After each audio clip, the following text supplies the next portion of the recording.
सबसे पहले हम लोग अपने पूरे संगठन के माध्यम से अभिनंदन करते हैं, आभार करते हैं और आपका धन्यवाद करते हैं कि आज चुनाव में जो भी परिणाम हमें हासिल हुए उनमें कहीं ना कहीं आप सबों का बहुत योगदान रहा। आप सबों ने हम जैसे नौयुवाओं को अपने चैनल में स्थान दिया, हमारे विचारों को गांव-गांव तक लेकर जाने का प्रयास किया। इसके लिए आप सबों का हम लोग तहे दिल से आभार प्रकट करते हैं, अभिनंदन करते हैं। और साथ ही साथ आज ही हमारे 18 जून है, यानी एक साल पहले ही हम लोगों ने राजनीतिक इलेक्ट्रल पॉलिटिक्स में कदम रखने का घोषणा किए थे, फैसला किए थे बलियापुर की मिट्टी से। तो आज साल भर हुए, उसको भी लेकर हम लोग शुभकामनाएं सबों को। और साथ ही साथ झारखंड के तमाम मतदाताओं को आभार करते हैं जिन्होंने हमें पहले चुनाव में फर्स्ट अटेम्प्ट में एज ए हमारे सभी प्रत्याशी निर्दलीय लड़े और उनको लगभग 8.5 लाख के आसपास मत प्राप्त हुए। इसके लिए पूरे झारखंड के जनमानस का आभार व्यक्त करते हैं। और साथ ही साथ हम गिरिडीह से उन तमाम पोस्टल बैलेट के माध्यम से मत देने वाले तमाम मतगणना कर्मियों का आभार प्रकट करते हैं, क्योंकि वहाँ मैक्सिमम जो होते हैं वो मैक्सिमम ही सबके सब एजुकेटेड लोग होते हैं, सब सरकारी नौकरी अर्ध सरकारी नौकरी को करने वाले लोग होते हैं। और उन्होंने सबसे ज्यादा मत मेरे पक्ष में किया है, लगभग 5000 मत मुझे मिले 10,000 में। तो तमाम मतगणना कर्मी जिन्होंने मतदान किया है उनका एक बार पुनः विशेष आभार। और बाकी इस राज्य की जनता का बहुत बहुत आभार, जिनके माध्यम से आज हमें एक हौसला मिला है, एक नई ऊर्जा मिली है। और साथ ही साथ हम लोग आशा करते हैं, उम्मीद करते हैं कि जिस उम्मीद के साथ राज्य के जनमानस, राज्य की जनता हम लोग पर आस जता रही है, उस पर हम लोग खरा उतरने के लिए आगामी विधानसभा के चुनाव में मजबूती के साथ शिरकत करेंगे। और साथ ही साथ केंद्र में जो नई सरकार बनकर आई है उनको हम बधाई देंगे, उनको शुभकामनाएं देंगे और उनसे अपेक्षा रखेंगे कि सबसे पहले जो नीट का मामला सामने आया है, जिसको लेकर काफी चर्चाएं हो रही है, पूरे देश में माहौल गर्म है, इस नीट में जो समस्याएं आई इनका समाधान किया जाए। क्योंकि आज लाखों करोड़ों युवाओं का भविष्य इन परीक्षाओं में तय होता है, इन परीक्षाओं के माध्यम से अपने भविष्य को तय करते हैं। तो जो नई सरकार देश में बनकर आई है उनसे मेरी अपील होगी झारखंड के तमाम मीडिया हाउस के माध्यम से कि इस समस्या का निदान हो। और साथ ही साथ जो भी हमारे प्रत्याशी जीत कर आए हैं, मैं उनसे इस बात की अपील करूंगा कि वो पूर्वाग्रह की राजनीति ना करेंगे, वो किसी बूथ को गिनकर किसी के सहयोग करने की राजनीति ना करेंगे। मैं उनसे ऐसी अपेक्षाएं रखता हूं और इन्हीं शुभकामनाओं के साथ मैं झारखंड के आने वाले विधानसभा चुनाव के लिए तमाम राज्यवासियों को संदेश देना चाहता हूं कि इस बार ऐसे युवाओं का चयन करें जो राज्य के हित के साथ लड़ाई जो चली आ रही है उसको विराम लगाते हुए एक बेहतर नीति बनाई जा सके। आपकी सवाल। तो आप लोग विधानसभा में क्या रणनीति है आप लोगों का चुनाव लड़ने का? देखिए, विधानसभा के चुनाव हम लोग प्रयास करेंगे कि बहुमत की सीटों पे लड़े। यानी मान के चलिए हम लोग 8 लोकसभा की सीटों पे चुनाव लड़े थे, तो 8 6 48, शायद चतरा और हजारीबाग में 5-5, यानी 46 सीटें तो हमारे अंडर आ ही रही हैं। तो उन 46 सीटों पे तो लड़ना ही है। उसके बाद हम लोग जमशेदपुर में प्रत्याशी नहीं दिए थे, खूंटी पे नहीं दिए थे, गोड्डा में नहीं दिए थे। तो हमें लगता है इन 3 लोकसभा में हम लोग जाएंगे, वहाँ हमारे वोटर्स हैं, वहाँ हमारे कार्यकर्ता हैं। तो हमें लगता है कि 55 के आसपास विधानसभा सीटों पर हम लोग चुनाव लड़ते हुए दिखेंगे।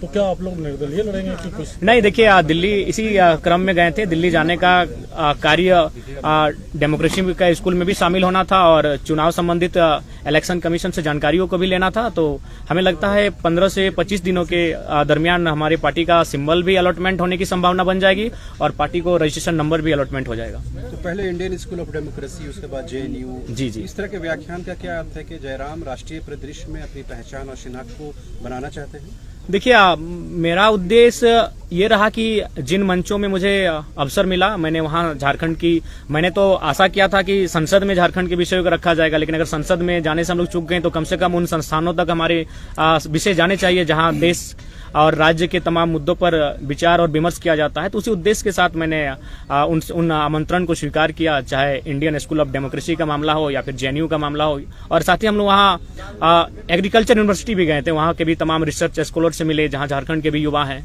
तो वहाँ जाने का उद्देश्य यही था कि हम झारखंड के विषयों को उनसे साझा कर सकें और उन विषयों पर निदान कैसे हो, आने वाले विधानसभा चुनाव में हमारी स्ट्रेटेजी क्या हो, उन विषयों पर बात करने के लिए। विधानसभा चुनाव आप लड़ने जा रहे हैं, तो आपका मुद्दा फिर क्या होगा? देखिए, विधानसभा का चुनाव राज्य के मुद्दों पर आएंगे। राज्य का सबसे ज्वलंत मुद्दा अभी छात्रों की निराशा है और छात्रों की जो हताशा है वो हमारा एक महत्वपूर्ण मुद्दा रहेगा। हम लोग सरकार में आते हैं तो सबसे पहला हमारा प्राथमिकता जो रहेगा कि इस राज्य में नियमित परीक्षाएं होंगी और फ्री एंड फेयर एग्जाम लिए जाएंगे। अगर उसमें किसी प्रकार की गड़बड़ी होगी तो उसमें उच्च से उच्च पदाधिकारी क्यों ना है, उन्हें बिल्कुल बर्खास्त किया जाएगा। उनके साथ किसी प्रकार की कोताही नहीं बरती जाएगी। जयराम, आप पहली बार लड़े चुनाव, 8 लाख से ज्यादा वोट आपके उम्मीदवारों को मिला है। आजसू पार्टी जो है वो अब एक तरह से अगले विधानसभा चुनाव तक का जो है रोड मैप उन्होंने जारी किया और उन्हीं इलाकों को वो फोकस कर रहे हैं जिन इलाकों में आपकी अच्छी खासी पैठ रही, वोट आपको मिला है। तो आप कैसे देखते हैं, आपके लिए क्या आजसू आज की तारीख में चुनौती है, या है तो फिर कैसे निपटेंगे उससे? क्या देखिए, मेरे लिए कोई एक विशेष दल हमारी चुनौती नहीं है, क्योंकि मैंने वहां से वोट लाए जहां से आजसू के अलावा बाकी पार्टियां थे। जैसे मैंने बेरमो से 53,000 वोट गेन किया, वो कांग्रेस की सीट है, पारंपरिक सीट है कांग्रेस की। मैंने टुंडी से भी 60,000 वोट लाए, वो झारखंड मुक्ति मोर्चा की सीट है। मैंने डुमरी से 90,000 वोट लेकर आया हूँ, 90,000 मैंने, वो झारखंड मुक्ति मोर्चा की पारंपरिक सीट है। तो ऐसा नहीं है, किसी एक दल से हमारी लड़ाई नहीं है, हमारी लड़ाई एक विचारधारा की है। और ये जो फिलहाल जो पॉलिटिक्स कर रहे हैं उससे जनता कहीं ना कहीं कट रही है। हाँ, नो डाउट हमें समय लगेगा, लेकिन आने वाले दिनों में झारखंड की पॉलिटिक्स में हम लोग बेहतर स्थिति में होंगे और एक बेहतर क्षेत्रीय पार्टी के रूप में होंगे। अकेले लड़ेंगे आप? जी, फिलहाल हम लोग विधानसभा के चुनाव अकेले लड़ेंगे। जयराम जी, ये देखा गया चुनाव में कि केवल एक जाति विशेष का। दादा, अब हम आपसे करवत प्रार्थना करना चाहेंगे, आप सभी लोग इंटेलेक्चुअल लोग हैं, एकेडमिक लोग हैं, मीडिया हाउस के लोग, अब इस सवाल से हमें बचने दिया जाए, इस सवाल से हमें रहम किया जाए। 3.5 लाख एक जाति के वोट नहीं है। आप एक एक बूथ को सर्वे कर लीजिए, एक एक गांव, एक एक पंचायत का सर्वे कर लीजिए, 3.5 लाख वोट एक जाति के नहीं है। हाँ, ये सच्चाई है, जो भी बंदा जिसी समुदाय का रहता है उस समुदाय का वोट उसका बेस वोटर होता है, इससे कोई इनकार नहीं कर सकता, ना मैं इनकार कर रहा हूँ। लेकिन 3.5 लाख वोट किसी एक समुदाय के वोट नहीं है, सभी ने मुझे अपार जन समर्थन दिया है। लोकसभा चुनाव में आप रिजर्व सीट पे उम्मीदवार नहीं दिए। जयराम जी, आजसू का जो कैडर वोट है महतो बिरादरी का, वही कैडर वोट वहाँ पे आपको मिला, और जो जेएमएम का कैडर वोट है तो चाची के इलाके में जो महतो वोट है वहाँ आपको मिला। देखिए, एक जरीडी प्रखंड आता है, इलाके में ही आपको समर्थन मिला। नहीं, आप भूल कर रहे हैं। जरीडी प्रखंड आता है, जरीडी प्रखंड में एक ही महतो गांव है, वहां से मैंने 17,000 वोट गेन किया है। तो मुझे लगता है आप लोग थोड़ा सा भूल कर रहे हैं, आप लोग को और ग्राउंड में जाकर सर्वे करने की आवश्यकता है, क्योंकि आप लोग उन्हीं बातों को सुनते हैं जो मीडिया में बाकी दलों के नेता कहते हुए दिखते हैं। आप जनता के बीच जाइए और जनता के बीच जानने का प्रयास कीजिए कि आज हमारा रोल क्या है। आप चले जाइए बेहरा कुदर, वो एक राजपूत समाज का गांव है, वहां मुझे अच्छा वोट मिला। आप चले जाइए चौबेडी, वो ब्राह्मण का गांव है, मुझे वहां से अच्छा वोट मिला। तो मैं किन किन समुदाय को गिनाऊं बताइए? हर एक समुदाय ने मुझे अच्छा मत दिया है। तो इसीलिए कृपया अब कम से कम 2 साल बाद मैं आपसे आग्रह करता हूं कि इस विषय को विराम दीजिए, एक जाति का लेकर। आज हम लोग जिन विषयों पे बात कर रहे हैं, ये विषय तो देश स्तर के विषय हैं, ये विषय राज्य स्तर के हैं, और वो नेता हमारे वहाँ चुप रहते हैं। तो मैं जिन विषयों पर लड़ाई लड़ रहा हूँ, जिन विषयों पर मैं रिजल्ट हासिल कर रहा हूँ, ये पूरे राज्य के विषय हैं।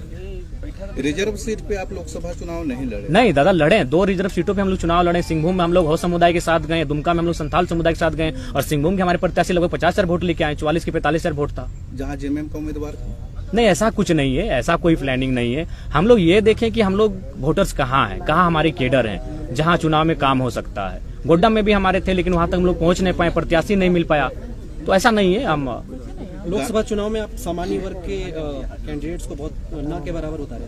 देखिए, एक्चुअली देखिए, लोग विधानसभा चुनाव में दिखेंगे निसंदेह। हम लोग गोड्डा के लिए भी प्रीफर किए थे कि उस सीट पर हम लोग सामान्य प्रत्याशी को रखें, लेकिन नहीं प्रत्याशी सामने आया। देखिए, सामान्य वर्ग कहीं ना कहीं थोड़ा सा आज के मैंने डेट में भी संपन्न है, तो इसलिए थोड़ा सा लेट लगे। उस समुदाय के बीच हमें आने में थोड़ा लेट लगेगा, लेकिन वे भी दिल खोल के तैयार हैं कि ये बच्चे जो आ रहे हैं राजनीति में, उनका स्वागत करेंगे। तो निसंदेह सामान्य वर्ग के लोग भी हमारा स्वागत करेंगे, उनके बीच भी हम लोग जाएंगे। गांडे उपचुनाव भी था, फिर क्यों नहीं लड़े उस पे? गांडे उपचुनाव हम लोग इसलिए नहीं लड़ पाएंगे, लोकसभा का चुनाव भी उसी तारीख को था और हम लोग नहीं मैनेज कर पाए, क्योंकि हमारा व्यवस्थित कोई टीम नहीं था, और व्यवस्थित टीम नहीं होने के कारण हम लोग इन चीजों को हैंडल नहीं कर पाए। एक अच्छा मौका था, क्योंकि आपके समर्थक आपको मुख्यमंत्री के तौर पर जानते थे। चुनाव लड़ेंगे। देखिए, मैंने शुरुआत में ही कहा था, यहीं पर मेरा प्रेस कॉन्फ्रेंस था, आपके बीच ही मैंने कहा था कि मैं लोकसभा का चुनाव अपनी मर्जी से लड़ूंगा, और गिरिडीह लोकसभा को मैंने प्रीफर किया था। धनबाद लोगों की मांग थी, लेकिन विधानसभा का चुनाव हम लोग प्रयास करेंगे कि जनता की राय के आधार पर लड़ेंगे। तो फिलहाल तय नहीं हो पाया, लेकिन उम्मीद है कि यह बहुत जल्द तय हो जाएगा और कि विधानसभा का चुनाव हम कहां से लड़ें। जयराम जी, युवाओं को काफी अपेक्षा आपसे उम्मीद है, और वो लोग शिक्षा को लेकर, जैसे पेपर लीक हो रहा है, उसको लेकर आपसे काफी उम्मीद रखते हैं, और चूंकि आप चुनाव लड़ चुके हैं तो आगे की क्या रणनीति होगी आपको? देखिए, 2018-21 का डिग्री अभी तक नियुक्त नहीं किया गया। देखिए, उन सब विषयों पे हम लोग लगातार मुखर होकर बोले हैं। आज हमारे बीच हमारे बड़े भाई देवेंद्र जी बैठे हैं। चुनाव के दौरान इनको लगभग 15 दिन जेल के भीतर रहना पड़ा, तो कारण वही था पेपर लीक का मामला। तो देखिए, जहां तक हम लोग का सामर्थ्य है, जिन विषयों पर हमने देखिए, लड़ाई दो तरीके से लड़ी जाती है, या तो सदन के भीतर या तो सड़क में धरने के माध्यम से। तो हम लोग अगर सदन में नहीं तो सड़क से तो लड़ाई लड़ ही रहे हैं, सड़क से तो लगातार अपनी आवाज को बुलंद कर रहे हैं। हमारा जो सामर्थ्य है उन चीजों पर हम लोग कभी पीछे नहीं हटे, हम लोग कभी भी आवाज उठाने से, यहाँ तक आज मेरे ऊपर भी 13 FIR है, एक भी व्यक्तिगत FIR नहीं है। FIR क्यों मिला है? न किसी कंपनी में धरना देने के लिए, किसी को मुआवजा दिलाने के लिए, किसी को नियोजन दिलाने के लिए। तो ऐसा नहीं, हम लोग तो जनता के लिए अपना सर्वस्व निछावर कर चुके हैं। उतना छोड़िए, आज हम लोग घर का दृश्य नहीं जानते कि मेरे घर का दृश्य क्या है। घर में न जाने कितनी प्रकार की घटनाएं घटी, लेकिन हम लोग घर तक नहीं जा पाए, घर तक कदम नहीं रख पाए। हम लोगों ने सब कुछ अपना झारखंड को ही परिवार माना है, झारखंड को ही अपना घर माना है, और पूरे झारखंड वासियों के लिए हमने अपना सर्वस्व निछावर करने का प्रयास किया है। जयराम जी लगातार बोलते हैं कि पैसा वाला हम लोग नहीं है, तो आप लोग कैंडिडेट्स का नाम घोषणा कब कर रहे हैं? चूंकि जो विधानसभा चुनाव है उसमें समय देखिए, सबसे पहले बात मैं आप सबों से भी एक बार आग्रह करूंगा, चूंकि आप लोग का प्यार मिला इसके लिए हम लोग हकदार भी थे। क्योंकि झारखंड के माध्यम से हम लोग देश की पॉलिटिक्स को भी एक अच्छा संदेश दिए कि हम लोग बिना पैसे की पॉलिटिक्स किए, तो एक बहुत सुंदर संदेश गया है। आसान नहीं है कि आप बिना पैसे से 8 लाख वोट गेन करते हैं। ये फिलहाल आज के दौर में 21वीं सदी में जिस प्रकार आज देश का माहौल है, उस माहौल में आप 8 लाख वोट बिना पैसा खर्च करके गेन करते हैं, तो ये कहीं ना कहीं बहुत बड़ा संदेश है, एक सकारात्मक संदेश है भारत के लोकतंत्र के लिए। और उस हिसाब से मैं सभी का धन्यवाद देना चाहूंगा। और बिल्कुल हम लोगों ने कहीं भी मैं अगर अपने गिरिडीह लोकसभा की बात करूं तो 2200-2300 के आसपास बूथ थे, उनमें हमको लगता है 1200 से 1300 के बीच ही हमारे एजेंट बैठ पाए थे। 1000 बूथों पे हमारे एजेंट भी नहीं बैठ पाए थे, लेकिन वहां से हमें अच्छा वोट मिला है। तो एक तो बेहतर संकेत हम लोग दिए हैं। बीजेपी की ओर से डॉक्टर हेमंत बिस्वा दादा इधर पूरा देश देखिए 2 खेमे में बटा हुआ है, या एनडीए के साथ या इंडिया के साथ। आपको लगता है कि इन 2 खेमों को इग्नोर करके एक बीच का रास्ता निकाल करके आप कहां तक पहुंच पाएंगे? आपको लगता है कि प्री पोल भले ना हो मगर पोस्ट पोल अलायंस आपको करना पड़ेगा चुनाव के बाद? देखिए, अगर ऐसी स्थिति आती है तो हम लोग एक रायशुमारी करेंगे, जनता के बीच जाएंगे। जनता के बीच जाने में हमें समय नहीं लगता है, हम लोग ऊर्जावान हैं और जनता से इस राय को लेकर चलेंगे कि भाई आपने हमें मत दिया है, अगर ऐसी नौबत आती है तो जनता की राय से होगा। लेकिन फिलहाल हम लोग चुनाव अपने बूते लड़ेंगे, अपने सामर्थ्य के दम पर लड़ेंगे। सोशल मीडिया में चर्चा चल रहा है कि जयराम जी बीजेपी के साथ जा सकते हैं। देखिए, सबसे पहला बात, ऐसा कोई बात नहीं है। अब देखिए, लोग तो बहुत सारी कहानियां बनाएंगे, बहुत सारे किस्से भी सुनाएंगे आपको। मोदर बाबू एक PhD स्कॉलर हैं, एक राज्य की एक ऊंची सेवा को दे चुके हैं, और हम लोग चूंकि युवा है, हमारे मुख से त्रुटिपूर्ण बातें कभी निकल सकती है, लेकिन उनको एक सज्जन व्यक्ति हैं। अगर वो इस प्रकार की बच्चों जैसी चुनौतियां दे रहे हैं तो मुझे लगता है थोड़ा सा लिमिट में ही चुनौतियां दें, नहीं तो अगर स्वीकार कर लिए तो फिर दिक्कत उन्हीं को होगी, और जोरदार दिक्कत होगी। देखिए, उन्हीं का सवाल जो उन्होंने सवाल किया था, देखिए ढोलू महतो का सवाल, देखिए एक बात सुनिए, क्या समर्थन, क्या ढोलू महतो का विधानसभा बागमारा है, वहां चंद्रप्रकाश चौधरी जी हमसे 40,000 वोट से लीड करते हैं। तो अगर ढोलू को मेरा समर्थन होता तो हम 40 से लीड करते हैं। अगर ढोलू जी का समर्थन हमको होता, हम वहाँ 46,000 वोट लाएं, बहुत अच्छा लाएं, क्योंकि बागमारा एक शहरी क्षेत्र है प्लस ढोलू का क्षेत्र है, वहां से एक नया लड़का 47,000 वोट लाता है, ये बहुत बड़ी बात है। अगर उनका समर्थन होता तो कम से कम मेरा 70 से 75 होना चाहिए था। चीजों को समझिए, हम वहाँ तीसरे पायदान पर हैं। अतः बागमारा विधायक जो वर्तमान में सांसद बन चुके हैं, उनका कोई संबंध नहीं रहा है। ये एक मीडिया में आया था, लेकिन वो सच्चाई नहीं है। विधानसभा चुनाव में सामान्य वर्ग को क्या टिकट देना? बिल्कुल, क्यों नहीं, हर एक वर्ग, हर एक तबका, सबके साथ लेकर चलना है।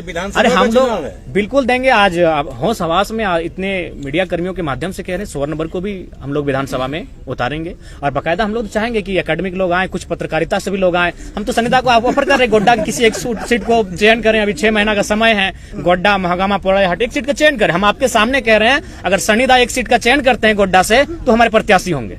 खतियानी उम्मीदवार या फिर गैर खतियानी? देखिए, हाँ, सवाल कर रही है दीदी,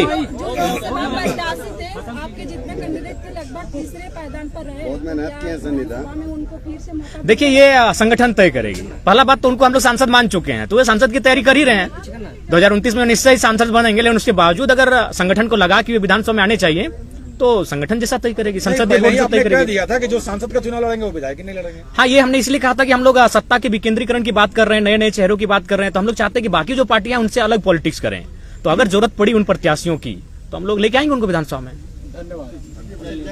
जयराम जी, एक photo Indian school of democracy में आपका वायरल होता है, विधायिका अंबा प्रसाद। देखिए, आप देखिए, सबसे पहला बात है, बातचीत हुआ उनसे आपकी? नहीं, ऐसा विशेष नहीं। आप झारखंड की विधायक हैं, और मिली तो भाई झारखंड से बाहर हैं तो अपनत्व का भाव है, मिले उनसे, ऐसा बात नहीं है, लेकिन वो उनका भी निमंत्रण था, वो तो वहाँ जाने के बाद पता चला कि उनको भी निमंत्रण अच्छा, है। एक पीछे सवाल है हाँ। कि हार गए आप, ठीक है, फिर भी जाते जाते बहुत बड़ा संदेश दिए, लेकिन आपने समीक्षा किया, हाँ। कारण आपको क्या लगा? देखिए समीक्षा में कारण यही लगा कि इस बार जो देश का माहौल अभी भी इस बार रहा कि हम लोग देखिए, हम लोग वोट अपनी रास्ता कहाँ तैयार कर रहे थे। अगर मैं गिरिडीह लोकसभा की बात करूं तो 3.25 लाख से 3.5 लाख एनडीए वोटर हैं।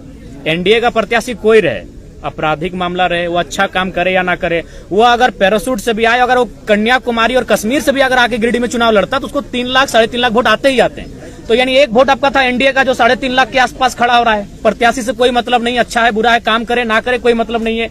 और ठीक उसके उल्टा भी 3 लाख वोट खड़ा है कि हम एनडीए को नहीं देंगे। तो उन 3-3 लाख वोटों के बीच अगर जयराम महतो 3.5 लाख वोट कर ले आता है तो बहुत बड़ा कलेजा, जिगर और बहादुरी का काम है। हम लोग एक जो नई पहचान बनाए, बहुत चैलेंजिंग विषय था, क्योंकि आप किसी भी लोकसभा में देख लीजिए 3 लाख वोट एनडीए का है और 3 लाख ठीक इस विचारधारा के विपरीत वोट है। और उस भीड़ में आप एंट्री करते हैं बिना किसी संसाधन के, बिना किसी बूथ मैनेजमेंट के, बिना किसी टीम के, और आप उसी के अनुपात में वोट लेके आते हैं। ये हमारे लिए गौरव का विषय है। देखिए, हम उन्हीं के सवाल पे चलेंगे। थोड़ा सा हालांकि आपको खराब लग गया? नहीं, खराब नहीं लगेगा, क्योंकि जो हम लोग महसूस कर रहे हैं कि आप विधानसभा चुनाव में अब उतर रहे हैं। अब बात है शहरी क्षेत्र का, ठीक है, ग्रामीण क्षेत्रों में आपकी पकड़ है, लेकिन शहरी क्षेत्र जो है, जो बाहरी भीतरी का एक धब्बा आप पे लग गया है, इसको कैसे आप धोएंगे? देखिए, एक बात हम स्पष्ट कह रहे हैं, ये लड़ाई बाहरी भीतरी की कब रही। हमने ये कहा कि जिस प्रकार, अच्छी बात बताइए, आज भारतीय जनता पार्टी जिसकी आप बात करते हैं, उड़ीसा में उन्होंने किस आधार पर चुनाव जीता, क्या किसी को आइडिया है? क्योंकि लोकसभा का चुनाव था, इसीलिए उड़ीसा का मैसेज किसी तक नहीं आया। भारतीय जनता पार्टी ने किस बेस पे उड़ीसा का चुनाव जीता? अभी कहाँ 5 बार के सीएम पटनायक जी 5 बार के काबिल सीएम को पटकनी दिया, क्या आधार था? पांडियन, बीके पांडियन, जो कह सकते हैं कि चूंकि ये तो विवाहित शायद नहीं है माननीय मुख्यमंत्री, मुझे उतनी जानकारी नहीं, उनका बच्चा शायद नहीं है, तो उनको अडॉप्ट कर रहे थे एज सीएम। पांडियन कौन है? साउथ के हैं। बीजेपी उड़ीसा में क्या नारा देती है कि साउथ इंडियन उड़ीसा में नहीं चलेंगे। तो हम भी वही चाहते हैं कि कोई भी पूरे भारत के लोग यहाँ आए, अपना व्यवसाय करें, रहे, खाएं, लेकिन नेतृत्व झारखंड के मूलवासी करेंगे। यही बीजेपी का नारा है। पब्लिक जनता को लेके आप क्या? जनता को हम स्पष्ट कहेंगे, बिल्कुल आप ये जो भाव उत्पन्न हो रहा है, चूंकि हमारे भी लोकसभा में ये आया था कि जयराम जीतेगा तो आपको बस में बैठ के घर जाना होगा, बिल्कुल ये गलत बातें हैं। आप जहां रहते हैं, वहां आप जिस नौकरी को करते हैं, आप जहां लीगली तरीके से रहते हैं, स्वागत है आपका। हमारे लोग भी लगभग 16 से 18 लाख लोग प्रदेशों में रहते हैं, ऐसा नहीं है ये केवल भ्रम है। लेकिन हाँ, नेतृत्व का अवसर इस राज्य के लोगों को मिले, ये सबको स्वीकारना होगा। टाइगर, एक सवाल है, गोमिया विधायक लंबोदर महतो बोल रहे हैं कि आप झारखंड मुक्ति मोर्चा के इशारे पे काम करते हैं। अच्छा, तो झारखंड मुक्ति मोर्चा के इशारे पे काम करते हैं तो डुमरी में हमको 90,000 वोट कैसे आता? एक पीएचडी वाले व्यक्ति अगर इस प्रकार के बयान दे रहे हैं तो हमको लगता है उचित नहीं है। टुंडी में हमको 60,000 वोट फिर कैसे आ जाता? बेरमो जो महागठबंधन का सीट है वहां हमको 50,000 वोट कैसे आता? उपचुनाव में जेपी कैसे सीट नहीं, हमने स्पष्ट कहा है कि हमारा पहला चुनाव किसी की मौत पे नहीं लड़ेंगे। वहां स्वर्गीय जगन्नाथ महतो की मृत्यु हुई थी और हम लोग पहला चुनाव शुरुआत किसी की मौत से करें, ये हमारा, चूंकि हम लोग सिद्धांतिक पॉलिटिक्स करेंगे, चुनाव हार जीत से ऊपर। अगर हम लोग को केवल चुनाव ही फोकस होता तो मैं आपको बताना चाहूंगा, एक पार्टी ने तो हमको यहां तक कहा था कि अगर आप नहीं लड़ेगा तो देवेंद्र जी को मना दीजिए, आप एक लड़का हमको दे दीजिए चुनाव लड़ने के लिए, हम लोग को प्रत्याशी नहीं मिल रहा है। तो अगर हम लोग को सांसद बनना होता तो आज जयराम महतो के साथ आप नहीं बैठे होते, आज सांसद जयराम महतो के साथ आप बैठे होते, क्योंकि मुझे भी आइडिया है कि किस सीट को कौन निकाल सकता है। दोनों दलों ने हमें सीधा ऑफर दिया था, एकदम सीधा, दिल्ली से डायरेक्ट टेलीफोन था, एक से हमारा 18 मिनट टॉक हुआ था, एक से 4 मिनट 45 सेकंड टॉक हुआ था कि आप लड़िए हमारी, और ऐसा नहीं कि आप एक सीट से, क्योंकि हम नेता नहीं रहे भैया, जनता का आशीर्वाद है, हम लोग जननेता हैं, किसी सीट से चुनाव लड़ने का मादा रखते हैं, 4-5 सीटों से चुनाव लड़ने का मादा रखते हैं। और उन्होंने वही ऑफर दिया था कि आप गिरिडीह से लड़िए, आपका मन हो धनबाद लड़िए, आपका मन हो रांची चले आइए।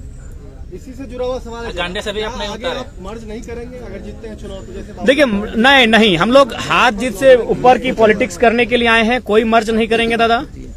पोस्ट अलायंस पर जनता के राय के बाद हम लोग सोचेंगे, लेकिन मर्ज कहीं नहीं होगा, क्योंकि हम लोग एक ऐसी पॉलिटिक्स कर रहे हैं कि जहां हम लोग रुकेंगे आने वाली पीढ़ी वहां से स्टार्ट करेगी। देखिए, पहले बात, अभी गिरिडीह अभी भी आप जाके देखिए, आप देवेंद्र दा का जहां कैंपेन वहां जाके देखिए, आज भी लोग अपने घरों में चावल इकट्ठा करके रखे हैं, आज भी लोग अपने घर में आलू और प्याज इकट्ठा करके रखे हैं। उस विश्वास का कत्ल नहीं होगा दादा। चुनाव हार जाएंगे, क्या होगा? यहाँ जीने के लिए कोई थोड़ी आया है, लेकिन उन भरोसे के साथ उन भरोसे का कत्ल नहीं किया जाएगा। हम लोग सिद्धांतिक पॉलिटिक्स करने आए। बोले तो अगर हमको अपनी महत्वाकांक्षा होती, हम संसद में होते। आज हम संसद में होते। जब 3.5 लाख वोट हम अकेले ला सकते हैं, अपने दम पर ला सकते हैं, तो दोनों पार्टियां हमें टिकट कर रही थी। आराम से एनडीए और यूपीए को चयन करते किसी सीट से और निकल जाते, संसद भवन में कमरा भी मिल जाता और झारखंड की समस्याओं को उस पार्टी से रख देते। लेकिन उस भरोसे का क्या होगा? जो 85 साल की बूढ़ी महिलाएं आज खाना नहीं खा पा रही हैं। हम कई बार उनसे मिलने गए कि अभी चुनाव बहुत है, हम लोग अभी 29 साल के आगे भी चुनाव लड़ेंगे। रो रही हैं, 5-6 साल की बच्चियां रो रही हैं कि नहीं कैसे हार गए टाइगर। तो उस भरोसे को हम लोग कहीं ना कहीं दरकिनार नहीं कर सकते हैं। दुनिया चौधरी को मंत्रिमंडल में जगह नहीं मिला, उसका फैक्टर जयराम महतो को बता रहे हैं। देखिए, उसका फैक्टर वो स्वयं है। इसलिए स्वयं है कि उन्होंने कभी नहीं कहा कि हम लोग उनका मुद्दा क्या होगा। उन्होंने एक ही चीज कहा कि जयराम से ऊपर है राम। और स्वाभाविक है, हम लोग इंसान है, राम जी हमसे ऊपर हैं। लेकिन क्या भगवान राम के नाम पर चुनाव लड़ना चाहिए? मुद्दे हैं लड़ने के लिए, आप उन मुद्दों पे लड़िए। अब तो मैंने राम को, अल्लाह को दूर रखिए राजनीति से। कब तक इस देश की राजनीति को यूं ही मतलब धार्मिक उन्माद में लोग रखेंगे? हम चाहते हैं कि पढ़े लिखे नौजवान जब आ रहे हैं राजनीति में तो कम से कम राजनीति को शुद्ध रखें। इनमें उनका स्वयं दोष है। अगर उनकी स्ट्रेटजी होती, अगर वो गांव जाते हैं तो जयराम आते हैं क्यों रणभूमि में? अगर आज माननीय सांसद महोदय गांव जाते हैं, लोगों के बीच बैठते हैं, तो जयराम महतो क्यों आते हैं? एक 29 साल का लड़का जिसका अभी तक आज 1 साल हम लोग का पूरा हो रहा है, पार्टी का मैंने निर्माण किया हुआ, 1 साल में यहाँ तक कैसे आता मैडम बताइए? कहीं ना कहीं उनकी खामियां हैं, उनको बोलिए। और साथ ही साथ सबको संदेश देंगे कि आपका जो पॉलिटिक्स करने का तरीका है उसको भी बदलिए। आप जनता से कटे हैं, आप में और जनता में अंतर है। आपका महल 18वें तल्ला पर है और जनता आज झुग्गी झोपड़ी में रहती है। आप जनता से कटे हुए लोग हैं, आप जनता के लिए काम नहीं कर रहे हैं। जो भी कर रहे हैं अपने परिवार को भरने काम कर रहे हैं। और महोदय सांसद से कहिएगा कि आप तो रामगढ़ के हैं, आप सुन रहे हैं लइयों में जमीन खरीद ली है। सॉरी, वीडियो देखा, उसमें बोल रहे थे कि ये उम्मीद नहीं था कि 3.5 लाख वोट लेकर आएंगे जयराम महतो। हम राहुल गांधी जी से बात करेंगे और उनको कांग्रेस में लेकर आएंगे। और तमाम तरह की बातें जो आपको लेकर कहते हैं, इस पे क्या कहना चाहिएगा? देखिए, हमको तो डाउट है कि उनका राहुल गांधी से बात होता भी है कि नहीं। तो सबसे पहले देखिए, ठीक है, सुनने में आ रहा है कि इरफान दा मंत्रिमंडल संभालने जा रहे हैं, तो पहले उनको बधाई देते हैं और उनको कहेंगे कि थोड़ा सा ये जो कॉमेडी वाला बात करते हैं ना, देखिए इरफान दा नो डाउट उनको लोग इसीलिए फॉलो करके रखे हैं कि दिन भर का तनाव को मुक्त करें उनको सुन के। तो उनको बोलेंगे थोड़ा आप सीरियस पर्सन बनिए। अगर आप मंत्रिमंडल में जाने वाले हैं आलम के स्थान पर, तो आपका विषय क्या होगा? अगर आपको नहीं मालूम है तो मैं आपको विषय देता हूँ। आपका सबसे पहला विषय होगा कि जामताड़ा को साइबर क्राइम के धब्बे से मुक्त कराइए। सबसे बड़ा विषय आपका होगा। आपका दूसरा विषय होगा कि जामताड़ा की स्थिति देखिएगा, जामताड़ा के 95% जो पेशेंट होते हैं वो धनबाद आते हैं इलाज करने के लिए, और आप बतौलेबाजी करते हैं। आप रणधीर सिंह के साथ बतौलेबाजी करते हैं, तो कभी भानु प्रताप शाही से, तो कभी निशिकांत दुबे से। ठीक है, कटाक्ष कीजिए, लेकिन जो जेन्युइन समस्या है, जो गंभीर समस्या, उन पे बात कीजिए, उन पे काम कीजिए, उन पे रोड मैप तैयार कीजिए। तो उनको हमारा ये संदेश रहेगा। अरे ठीक है, पहले आपका उनका सीट संकट में है, वो हमारे साथ आए। जयराम दा, इरफान दा तो यहाँ तक, इरफान अंसारी जी तो यहाँ तक बोल दिए कि आपकी दूसरी शादी हो गई है कहीं पे चुपके से। देखिए, आप वो बोले थे मेरे वीडियो में, इसलिए मैंने आपसे पूछ दिया। नहीं, ऐसा है, ये सब निराधार बातें हैं। शादी करके आपको लगता है कि कोई मतलब छुप के रह सकता है? ये आसान बात नहीं है। ऊपर से हम लोग को 1 साल पॉलिटिक्स हुआ है भैया। इससे पहले मेरा पास्ट है, आपको मैं बताना चाहूंगा। एक प्रत्याशी जो संसद के चुनाव में लड़ रहे थे, उनकी एक टीम गई स्पेशल मेरे तोपचाची प्रखंड में, और तोपचाची प्रखंड से लगभग 150 नौजवान जिनकी उम्र थी 25 से 30 साल, उनको इकट्ठा किया, जो मेरे साथ खेलते कूदते थे, और उनसे यही सवाल किया कि यार कोई अफेयर का मैटर बताओ ना। तो उन लोगों ने एक ही चीज कहा कि उस लड़के को हम लोग बचपन से जानते हैं, उसको 2 ही जगह देखे हैं, एक अपने गांव से बस में बैठकर कॉलेज जाना, और दूसरा शाम को आके फुटबॉल खेलना। इसके अलावा उसको कहीं नहीं देखे। तो ये चीजें भ्रामक हैं, ऐसा कोई विषय नहीं है। और होगा तो छुप के क्यों करना यार, बताइए ना समर भैया। प्रेम, किसी ने प्रेम किया है तभी हम लोग का उत्पत्ति हुआ है। यहाँ जितने लोग बैठे हैं, जितने लोग खड़े हैं, अगर एक नर और नारी के बीच प्रेम हुआ है उनके मध्य, तभी हम लोग का सृजन हुआ है। तो प्रेम से मुकरना क्या, प्रेम से इनकार क्यों करना? प्रेम करने के लिए कोई मिले तो